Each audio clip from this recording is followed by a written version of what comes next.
Good morning, students. Now, this one is a topic of introduction of optics by Dr. Kalpana Singh. Now, I start the basic introduction of optics.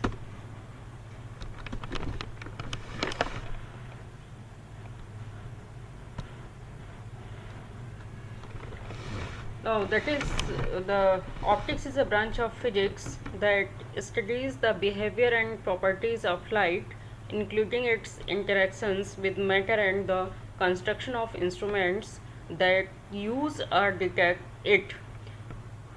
Now, optics usually describes the behavior of visible, ultraviolet, and infrared light. Now, I discuss light and its optical properties. Now we know what is light and what is its optical properties. Let us see. Light is a form of energy that is in the form of an electromagnetic wave, and it's almost everywhere around us. The visible light has a wavelength measuring between 400 to 700 nanometers. The sun is the primarily source of light by which plants utilize this to produce their energy. Now we discuss in next slide is in next slide we discuss reflection and reflection of light. The topic now we discuss the reflection. What is reflection? We see the use of polished mirror for reflecting light has been known for thousands of years, and concave mirrors have long been used to form real images of distant objects in need. Isaac Newton greatly preferred the use of a mirror as a telescope objective to the poor quality lenses available in his time. Because there is no limit to the possible size of a mirror, all large telescopes today are of this type. Now, reflection of light. In the reflection of light, the angle of incidence is equal to the angle of reflection measured from the normal. Now, when a ray of light is reflected at a polished surface, the angle of reflection between ray and normal is exactly equal to the angle of incidence. It can be seen that a convex mirror forms a virtual image of a distant object, whereas a concave mirror forms a real image. A plane mirror forms a virtual image of a near objects, as in the familiar looking glass.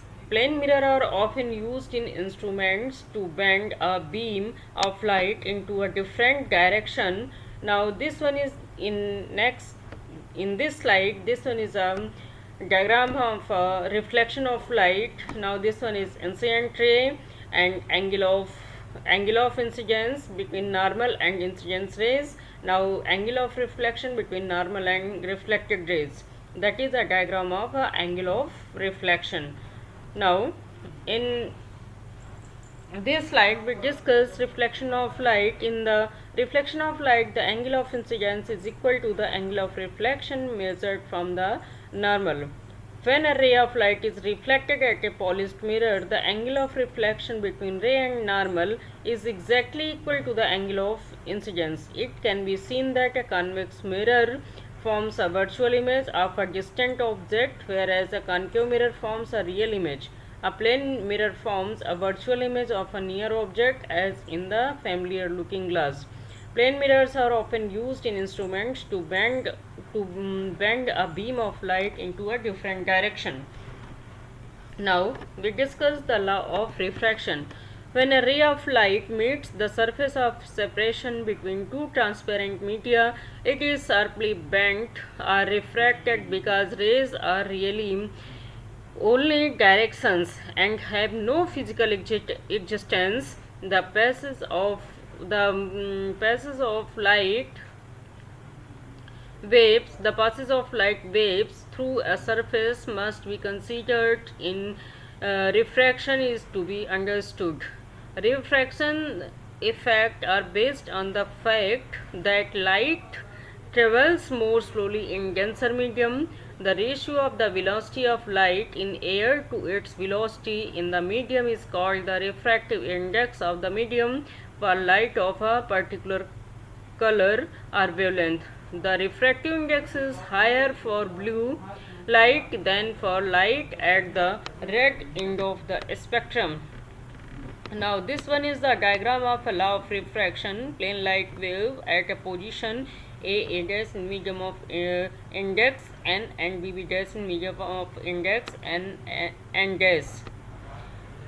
Now in figure we discuss the figure. Above figure, a dash represents the plane wave of light at the instant that a dash meets the plane of refracting surface a dash b, separating two media having refractive indices n and n dash respectively, during the time taken by the angle to travel from a to b in material n.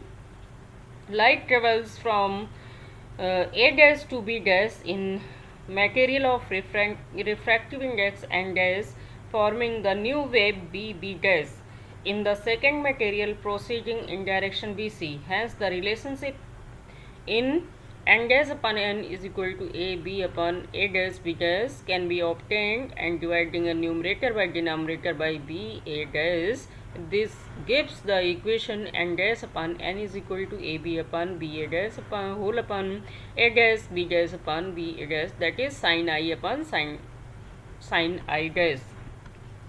Now the angle I and I dash are called the angle of incidence and angle of refraction between the refracting surface and the incident and refracted waves respectively.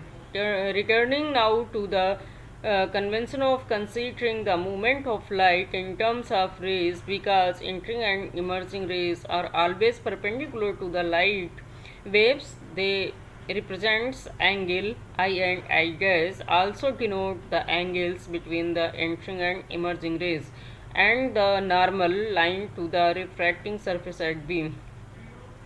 Now equation first, known as the law of refraction, is generally written as n dash sin I dash is equal to n sin I. Now thank you.